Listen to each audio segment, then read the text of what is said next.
नमस्कार दोस्तों। 28 दिन हो गए हैं यहाँ आंदोलनकारियों को दिल्ली के रास्ते रोके हुए, बैठे हुए, नारेबाजी करते हुए, भाषणबाजी करते हुए। 6 दौर की बातचीत भारत सरकार की तरफ से हुई है। प्रपोजल्स भेजे गए हैं, उनको इन्होंने आउट राइटली रिजेक्ट किया है। और जो कांग्रेस है, जो राहुल गांधी हैं, वो पहले भी आपने देखे होंगे राष्ट्रपति भवन गए थे। तब उनके साथ वामपंथियों के, डीएमके के नेता साथ में थे। आज फिर राष्ट्रपति भवन गए हैं कि जी 2 करोड़ साइन लेकर के हम आए हैं जो इस कानून को रद्द करने की मांग कर रहे हैं या वापस लेने की मांग कर रहे हैं। राष्ट्रपति भवन के बाहर निकल करके भी उन्होंने वैसे ही बयान दिए हैं, प्रधानमंत्री नरेंद्र मोदी को टारगेट करते हुए। आखिर विपक्ष, आखिर ये तथाकथित किसान और किसान संगठन चाहते क्या हैं? मकसद क्या है? क्या झूठ बोले जा रहे हैं? इस सब पर चर्चा करने के लिए चलिए चलते हैं भारत कृषक समाज के अध्यक्ष और जाने माने कृषि विशेषज्ञ, कांग्रेस में भी रह चुके हैं और अब भारतीय जनता पार्टी में है, इसलिए कांग्रेस की रीत नीति से बहुत अच्छे तरीके से वाकिफ हैं, डॉक्टर कृष्णवीर चौधरी जी। कृष्णवीर जी, नमस्कार। आपका बहुत स्वागत है, बहुत स्वागत है। नमस्कार। डॉक्टर साहब, मेरा पहला सवाल यही है आज आपसे कि कौन जी, कौन से झूठ बोले जा रहे हैं, क्यों बोले जा रहे हैं और सच क्या है? मुझे ओमकार जी एक बात सोचनी पड़ रही है कि कल तो ये सफेद कानून थे जब कांग्रेस पार्टी बना रही थी, जी। और आज ये काले कानून कैसे हो गए, ये देश के सामने आज बड़ा सवाल मैं रख रहा हूं। और मेरा दूसरा सवाल कांग्रेस पार्टी से है और देश के सामने है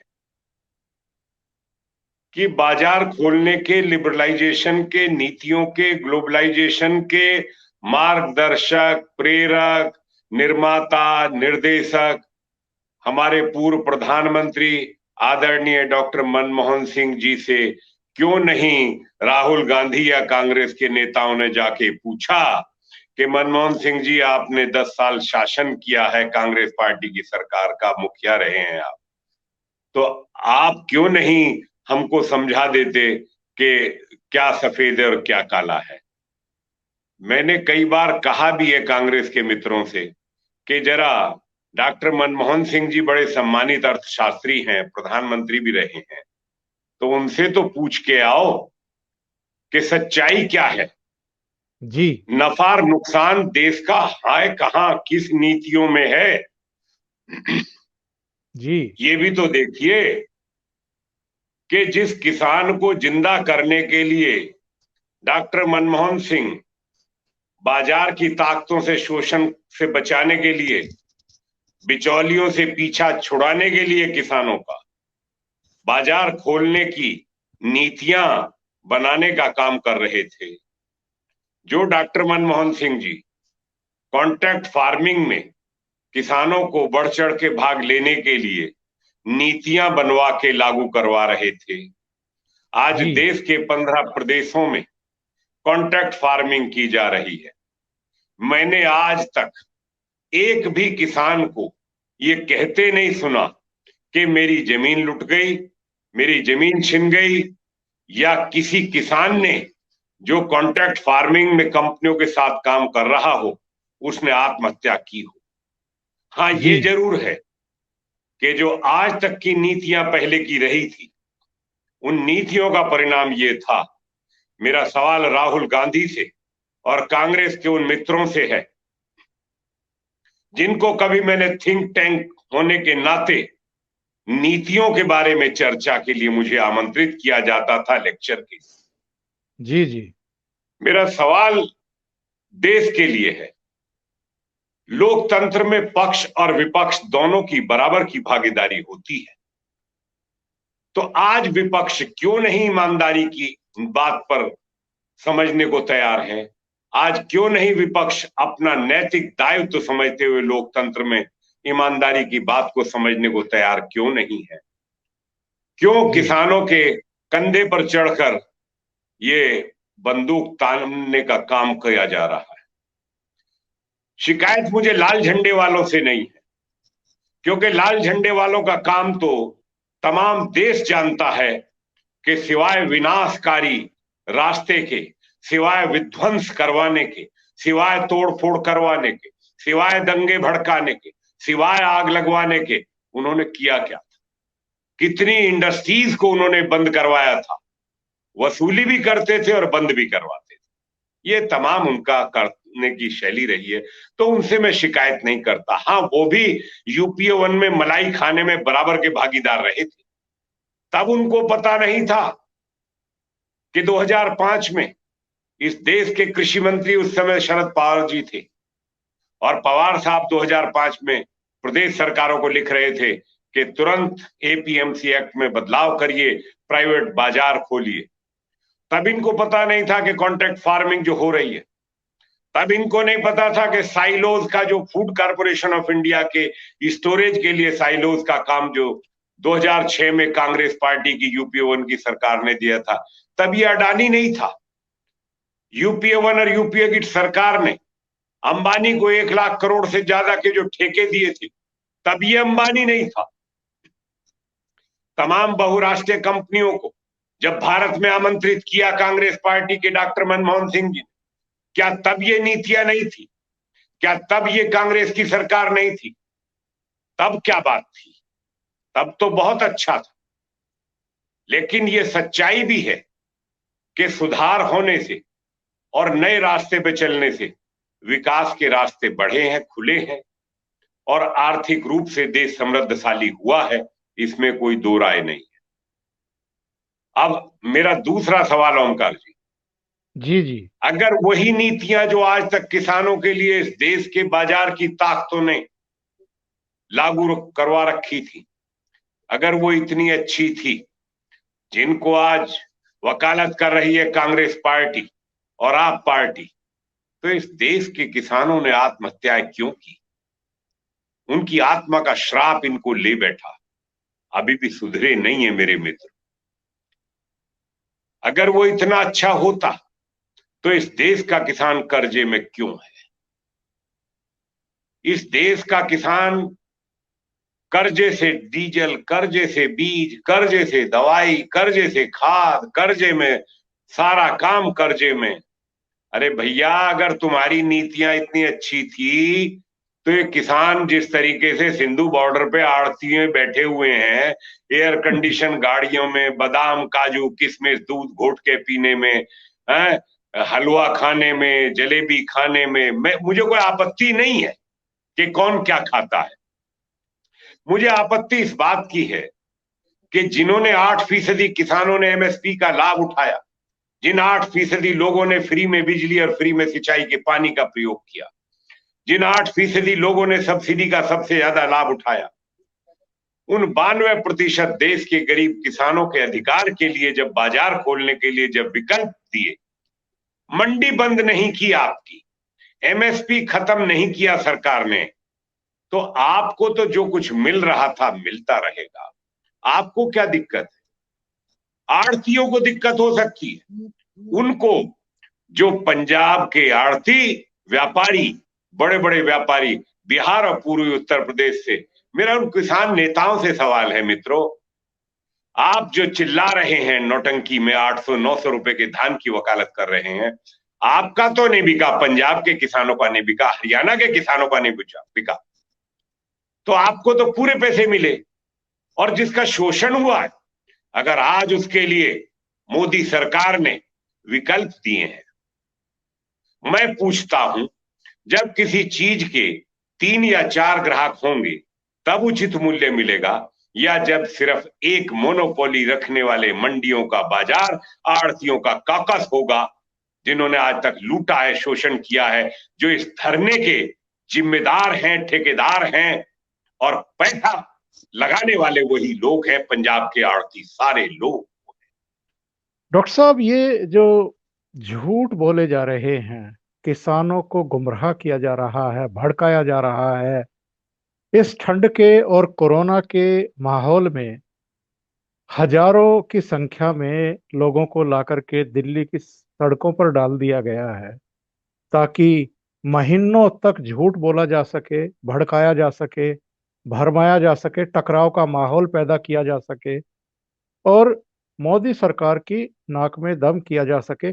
इस सब के पीछे कांग्रेस का, वामपंथियों का, आम आदमी पार्टी का या जो भी फोर्सेस हैं, उनका मकसद क्या है? अंतर्राष्ट्रीय ताकतें भी हैं इसके साथ। जी। देश के राजनीतिक दलों को तो ये लग रहा है कि शायद किसानों के कंधे पे चढ़कर जो है तुम इस देश में सत्ता में लौट के आओ, लेकिन वो क्यों भूल जाते हैं कि जो पाप उन्होंने इस देश के किसानों के साथ किए हैं, जो अत्याचार इस देश की सरकार ने किसानों के साथ किए हैं, उनको इतनी जल्दी कैसे भूल जाते हैं। और आज जो कांग्रेस पार्टी काला कानून बता रही है जिन कानूनों को, मेरा उन मित्रों से सवाल है कि जब डॉक्टर मनमोहन सिंह जी ने 10 साल तक इस देश पे शासन किया, कांग्रेस के प्रधानमंत्री, कम से कम उनसे तो पूछ लेते जाके कि क्या सफेद थे उस समय और आज ये काले कैसे हो गए। और मैं उम्मीद करता हूं कि डॉक्टर मनमोहन सिंह जी को देश के हित में अब तो बोलना चाहिए, देश के हित में बोलना चाहिए कि क्यों झूठ बोल रहे हो, क्यों बरगला रहे हो। ये उदारीकरण की नीतियां तो मैंने इस देश को दी थी, मैंने इस देश को विकास के रास्ते पे चलाने का प्रयास किया था। मेरी सरकार में बाजार को खोलने की बात, नीतियों को लागू करने के लिए प्रयास चले थे। मेरी सरकार में कॉन्ट्रैक्ट फार्मिंग जो है शुरू करवाई गई थी। मेरी सरकार ने इन नीतियों को लागू करने का प्रयास किया था, मैं नहीं लागू कर पाया था, वो अलग बात। लेकिन इंटरनेशनल फोर्सेस का जो खेल है वो देश में दंगा भड़काने की साजिश है। खासतौर से चीन और पाकिस्तान नहीं चाहता कि हिंदुस्तान में शांति और अमन कायम रहे। जब से 370 को हटाया था तब से पाकिस्तान को मिर्च लगी हुई है और वो मिर्ची इतनी जल रही है उसको, पाकिस्तान को, कि उनको चैन नहीं पड़ रहा। सीए के उसमें भी उन्होंने आग लगवाई, दंगे भड़कवाए, 370 में वो नाकामयाब रहे। अभी कश्मीर में चुनाव हुआ, लोगों ने बढ़ चढ़कर भाग लिया, लगा कि हाँ लोकतंत्र का चुनाव हुआ। कभी पहले वोट डालने निकलते थे क्या लोग? पूरा देश को पता होना चाहिए। तो उन अंतर्राष्ट्रीय ताकतों का जो देश के हित में नहीं है, वो इस खेल के पीछे हैं, वो फंडिंग कर रहे हैं। और पंजाब में तमाम आड़तियों ने, जिनकी लूट की दुकान थी, जो बिहार से 900 रुपए और 800 रुपए और 1000 रुपए कुंटल धान खरीदते थे, जो पूर्वी उत्तर प्रदेश से धान सस्ता खरीदते थे, जो उड़ीसा से देखते थे बाजार, वो लाके और 1800 से ज्यादा में एमएसपी पे जो आपूर्ति करते थे। ये बहुत बड़ा लूट का एक तंत्र पैदा हो गया था इस देश में, खासतौर से इन बड़े व्यापारियों का, आड़तियों का। और आज मेरा सवाल उन मित्रों से है जो पंजाब के किसान भाई के लिए कहते थे हमें हमारी एमएसपी की गारंटी चाहिए, हमें मंडी की गारंटी चाहिए, सरकार लिख के दे, कहने से नहीं होता, हमारी जमीन छिन जाएगी, लिख के दे, हमें अदालत का मौका मिलना चाहिए कॉन्ट्रैक्ट फार्मिंग में, लिख के दे। मैं पूछता हूं 2006 से कॉन्ट्रैक्ट फार्मिंग हो रही थी पंजाब, तब तो लिख के नहीं मांगा। और आज बार बार हर बार सरकार वार्ता के दौर कर रही है, सरकार बराबर किसानों के हर बात सुनने को तैयार है, लेकिन इनका रिमोट कहीं और है और वो रिमोट बहुत खतरनाक हाथों में जा चुका है। ऐसा नहीं है कि इस देश में पहले कभी धरने नहीं हुए, आंदोलन नहीं हुए, प्रदर्शन नहीं, अनेकों बार हुए हैं। ठीक है, जो समस्याएं थी वो बात हुई, चर्चा हुई, समाधान हो गया, और समाधान हर धरने का होता है। ये क्या बात है कि कानून वापस ले? आज इनको वापस करवाना चाहती हैं वो देश विरोधी ताकतें, जो इंटरनेशनल फोर्सेस है, जो फंडिंग कर रहे हैं। कल को वही देश में 370 वापस करने का जो कांग्रेस का खेल, जो कांग्रेस भौंकती घूम रही है, मुझे शर्म आती है इन पे कहने में, ये 370 वापस लाने की जो नौटंकी करते घूम रहे हैं, ये फिर उसमें आग लगवाएंगे, दंगे भड़कवाएंगे। असली खेल तो वहां के लिए है, किसानों के लिए नहीं है। किसानों के लिए तो किसानों में दंगा करवाओ, भड़कवाओ, मोदी को सरदर्दी करो, प्रदेशों में बलवे करवाओ। उनका उद्देश्य तो ये है जिससे हम जो है हीरो हो जाए। लेकिन अपने कर्मों को झांक के देखिए, आपके कर्मों से इस देश का किसान जिस दुर्गति को झेल रहा है, अगर वो नीतियां इतनी अच्छी होती जिनकी आज आप वकालत करते हैं, तो मेरा एक सवाल इस देश के उन राजनीतिक दलों के नेताओं से है सीधे सीधे कि फिर ये देश का किसान कर्जे में क्यों, आत्महत्या क्यों, कर्जे में क्यों? बाजार ने शोषण किया और आपने करवाया, आप अपराधी हैं, आप जिम्मेदार थे, इसलिए किसान की दुर्गति हुई। और आज फिर उसी 92% किसान जिसको एमएसपी नहीं मिलती थी, उसको विकल्प दिए हैं। आप मत अपनाइए उन विकल्पों को। आपसे किसने कहा कि आप मंडी से बाहर बेचिए? आप वहीं बेचिए जहां बेचते थे। आपका कोई हाथ नहीं रोक रहा, आपकी कोई मंडी बंद नहीं कर रहा। और जो जमीन, देखिए कितना बड़ा फ्रॉड ये लोग कर सकते हैं, कितना झूठ बोलते हैं, जमीन छिन जाएगी। मुझे बताइए, उस कानून में कहीं जमीन के ऊपर लोन भी नहीं ले सकते। जमीन छीनने का तो मतलब नहीं है, किसी तरीके का कोई वास्ता जमीन से नहीं है, फसल का कॉन्ट्रैक्ट है, जमीन का नहीं। तो इस तरीके का जो धोखा, किसानों के नाम पर आग लगवाने की साजिश में राजनीतिक दल लगे। क्या ये भूल गए कि लोकतंत्र में विपक्ष का भी उतना ही नैतिक दायित्व देश के प्रति बनता है? लेकिन आज तक नैतिक दायित्व समझा हो, निभाया हो तब ना। नैतिक दायित्व तो पता ही नहीं है। सत्ता देखी है और सत्ता का नशा चढ़ा था, और वही नशा है आज भी। समझ रहे हैं कि आज भी जमीन पर पैर नहीं है। हमारे यहाँ गाजियाबाद जिले में कहां कौन सा हस्ताक्षर अभियान हुआ? गौतम बुद्ध नगर में कौन सा हस्ताक्षर अभियान हुआ? मैं कल पलवल था, कोई हस्ताक्षर अभियान नहीं हुआ। फरीदाबाद में निकल के बात करी, बल्लभगढ़ बात करी, कोई नहीं। तो ये हस्ताक्षर अभियान जो है, ये मेरी समझ में नहीं आया, क्या ये पंजाब और राजस्थान और वहां महाराष्ट्र में ही हुआ, देश में नहीं करवाया क्या? 2 करोड़ जो वो 2 टेम्पुओं में भर के। अच्छा, हमें तो समझ में नहीं आई बात कि यार दिल्ली के बिल्कुल मुहाने पर गाजियाबाद है, दूसरी तरफ गौतम बुद्ध नगर है, तीसरी तरफ बागपत है, आगे आपका जिला मेरठ है। आप भी जरा फोन करके पूछ लीजिए। हमने तो बहुत लोगों से पूछ लिया, भैया आपने दस्तखत करे थे, 2 करोड़ दस्तखत हुए। कह रहे कैसे दस्तखत? खाए के दस्तखत। तो ये दस्तखत का मामला मतलब यहाँ आसपास में नहीं है, ये कहीं बाहर है। दस्तखत भी बहुत बड़ा मामला है। ये एक और मुसीबत हो गई देश। मतलब 2 करोड़ हस्ताक्षर हुए और वो यहां नहीं हुए, आसपास में दिल्ली के। कहां हुए ये मैं कह रहा हूं। तो डॉक्टर साहब चीजें बहुत गलत दिशा में, इसमें ओमकार जी ये देश के हित में नहीं है।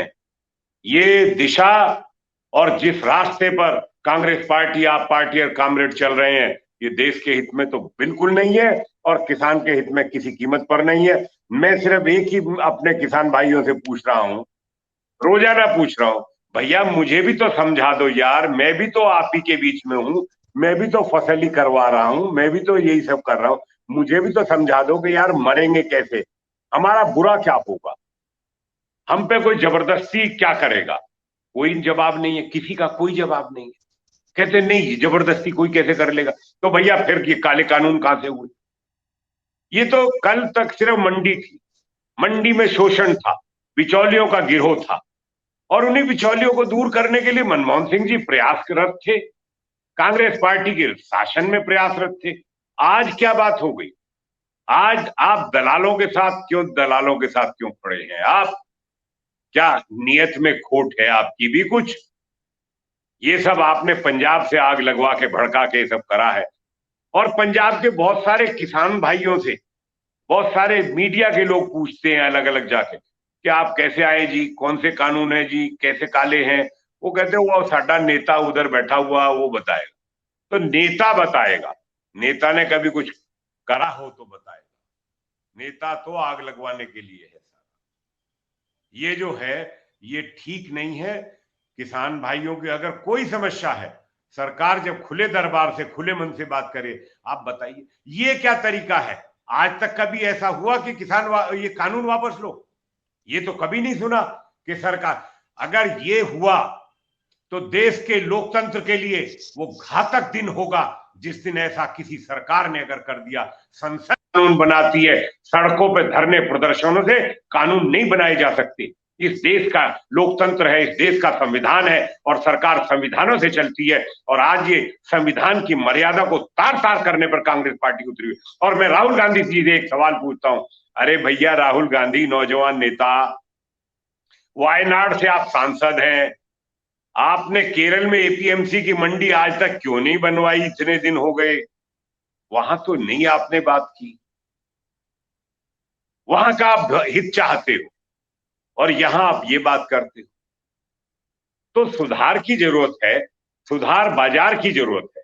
और जब बाजार में सुधार नहीं होगा तो किसान कैसे बचेगा, कहां से बचेगा, कहां से आर्थिक रूप से उसकी जान छूटेगी? वो तो कर्जे में तो मारा है ना आज तक की नीतियों ने, तो वैसे ही मारना है क्या? कोई रास्ता अच्छा अगर खुल जाए तो अपराध हो जाएगा किसानों के लिए, तो अच्छा ना हो जाए कोई रास्ता किसान। डॉक्टर साहब, दिसंबर 2019 में नागरिकता संशोधन कानून पारित होने के बाद 14 दिसंबर को रामलीला मैदान में सोनिया गांधी, राहुल गांधी, प्रियंका वाड्रा के भाषण हुए थे। लोगों को उकसाया गया था, भड़काया गया था। उसका नतीजा ये था कि अगले दिन से ही जामिया मिलिया के सामने हिंसा, आगजनी, तोड़फोड़ शुरू हुई। उसके बाद शाहीन बाग में सड़क रोक करके और व्यस्त सड़क रोक करके, जो नोएडा को और फरीदाबाद इलाके को अस्पतालों को जोड़ती थी, उसको रोक करके 100 दिन से ज्यादा तक दिनों तक धरना दिया गया। और उसकी परिणति क्या हुई? दिल्ली दंगे के रूप में, जिसमें 53 लोग मारे गए, बहुत सारे घायल हो गए। तब मुसलमानों को ये कह करके भड़काया गया था कि अभी तो नहीं, पर बाद में आपकी नागरिकता चली जाएगी, छीन ली जाएगी, आपको पता नहीं कौन से कैंपों में डाल दिया जाएगा, आपको पता नहीं किन किन देशों में धकेल दिया जाएगा। यानी तब भी झूठ बोला गया। अब किसानों को भड़काया जा रहा है, उकसाया जा रहा है। फिर दंगे, हिंसा, टकराव और वो एक अनार्की की सिचुएशन पैदा करने की कोशिश है कि इनडेफिनिट पीरियड तक आप बैठे रहिए, जमे रहिए। सुप्रीम कोर्ट की भी मत सुनिए, प्रधानमंत्री क्या कह रहे हैं ये भी मत मानिए, कृषि मंत्री क्या समझा रहे हैं, क्या गारंटी ले रहे हैं, इस पर भी ध्यान मत दीजिए। बस जमे रहिए, बैठे रहिए, तथा कथित 3 काले कानूनों को वापस लेने की मांग करते रहिए। प्रधानमंत्री नरेंद्र मोदी ने शाहीन बाग के समय भी बहुत समझदारी का, बहुत संयम का काम परिचय दिया था पूरे देश को और विश्व को। वो कोई धब्बा अपने सिर पर लेना नहीं चाहते, अपने माथे पर लगवाना नहीं चाहते। इसी तरीके से उनकी सरकार आज भी बहुत धैर्य के साथ, बहुत संयम के साथ, बड़ा शांतिपूर्ण तरीके से इनको रहने देना चाहती है, इनको एक्सपोज होने देना चाहती है। कोई बल प्रयोग नहीं करना चाहती है। वो चाहती है कि सुप्रीम कोर्ट आदेश जारी करें, उसके बाद सुरक्षा बल, पुलिस, दिल्ली का शासन प्रशासन जो करना है वो करे।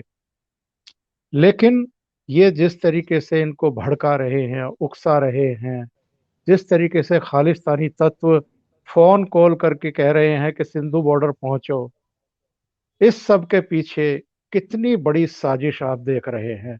और अब क्या मोदी सरकार को कुछ करना चाहिए? मेरे कमेंट बॉक्स में बहुत सारे लोग कहते हैं कि मोदी जी सख्ती क्यों नहीं कर रहे हैं, इनको खदेड़ते क्यों नहीं हैं, लाठी चार्ज क्यों नहीं करते हैं। लेकिन शायद वो मोदी जी को जानते नहीं हैं कि मोदी जी इनको एक्सपोज करेंगे, इनके खिलाफ कोई बल प्रयोग नहीं करेंगे, ताकि जो लोग लगे हुए हैं सियासी फायदा उठाने के लिए, वो किसी तरह का दुष्प्रचार देश में और विदेशों में मोदी सरकार के खिलाफ करने ना पाए।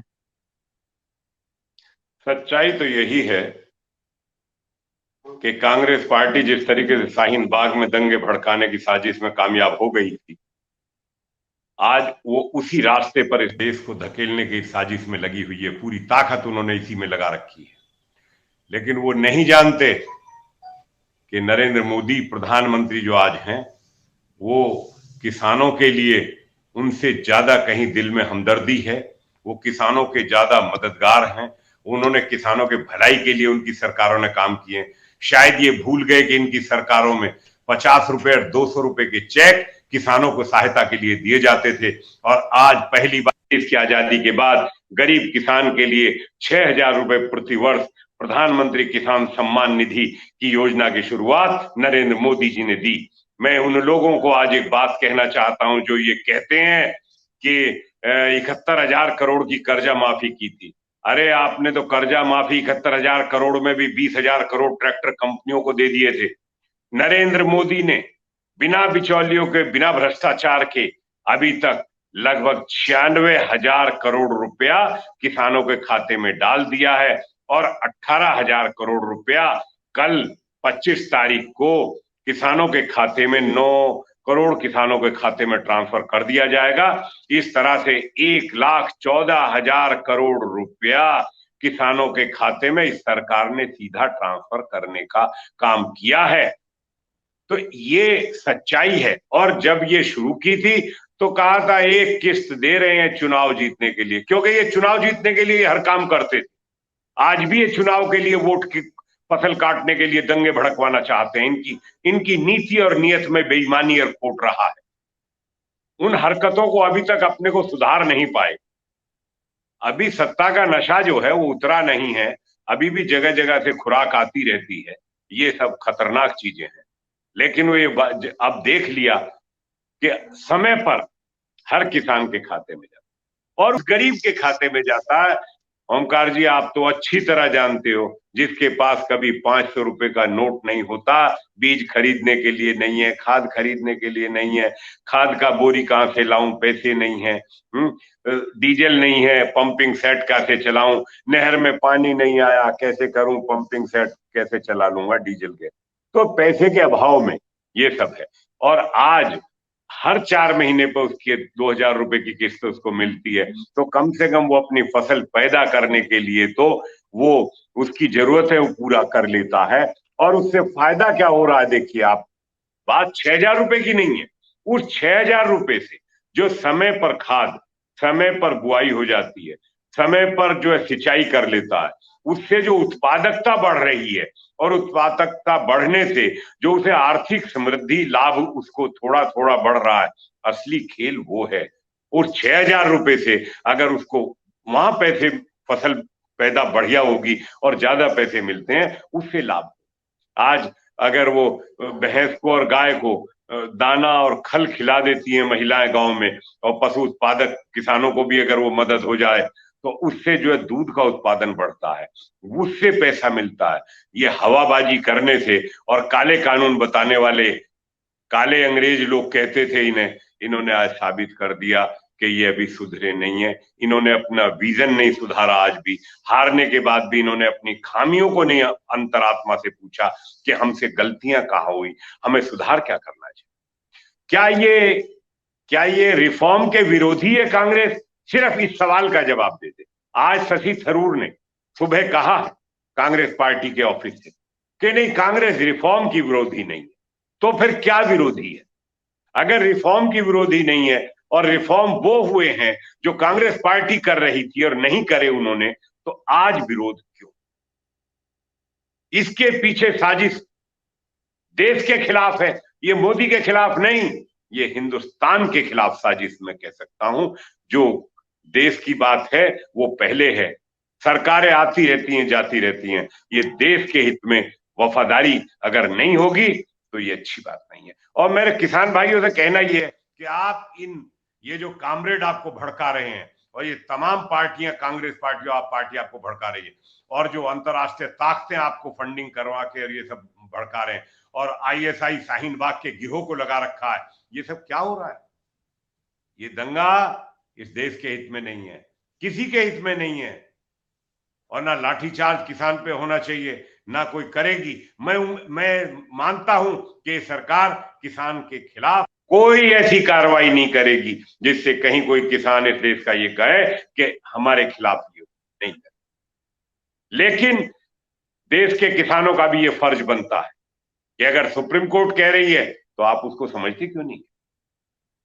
आपने कहा हमें अदालत का अधिकार चाहिए, सरकार ने कहा देने को तैयार है। आपने कहा लिखित में चाहिए, देने को तैयार है। आपने कहा जमीन छिन जाएगी, हम वो कह रहे हैं जमीन पे लोन भी नहीं ले सकते, ये गारंटी हम लिख के सारा उसमें है। तो अब क्या बात हो, ये क्या वार्ता ऐसे आज तक हुई है कि नहीं हम तो ये नहीं होने देंगे? ये आप तय करेंगे कि देश कैसे चलेगा। सिर्फ ये पंजाब का किसान ही इस देश का किसान है जिसको आज तक सारे लाभ मिले हैं सब्सिडी से और सब कुछ। वो किसान कुछ नहीं है गरीब जिसको आज तक कुछ नहीं मिला। अगर उसके हक की बात करते हैं तो हम खराब हैं। ये तो इनको तो शर्म नहीं आती ना कुछ भी कहने में। अरे जो हो रहा है उसको देख के इस देश का किसान अगर इतना अमीर होता और इतने संसाधन उसके पास होते तो वो कर्जे में नहीं दबता, कर्जे में नहीं मरता। आप क्यों किसानों के नाम पर ये सब कर रहे हो? ये बड़ा सवाल आज खड़ा हो गया है हमारे सामने। बहुत सवाल हमारे सामने होते हैं। कृष्णवीर चौधरी जी आप जुड़े और उन्होंने आपने खास तौर से क्यों झूठ बोले जा रहे हैं, उसके पीछे एक्चुअल में मकसद क्या है, सच्चाई क्या है, और झूठ बोलने और इस प्रोपेगेंडा को फैलाने के पीछे कौन कौन सी ताकतें हैं, और कांग्रेस ने अपने कार्यकाल में किसानों के लिए कभी कुछ नहीं किया, और अब अगर मोदी सरकार कर रही है तो आपने उसकी भी जानकारी दी है। कांग्रेस को, उसकी नीयत को, उसकी मंशा को बेनकाब किया है। आप जुड़े, आपने समय निकाला, हमारे दर्शकों को बहुत उपयोगी जानकारी दी। कृष्णवीर जी बहुत बहुत धन्यवाद आपका।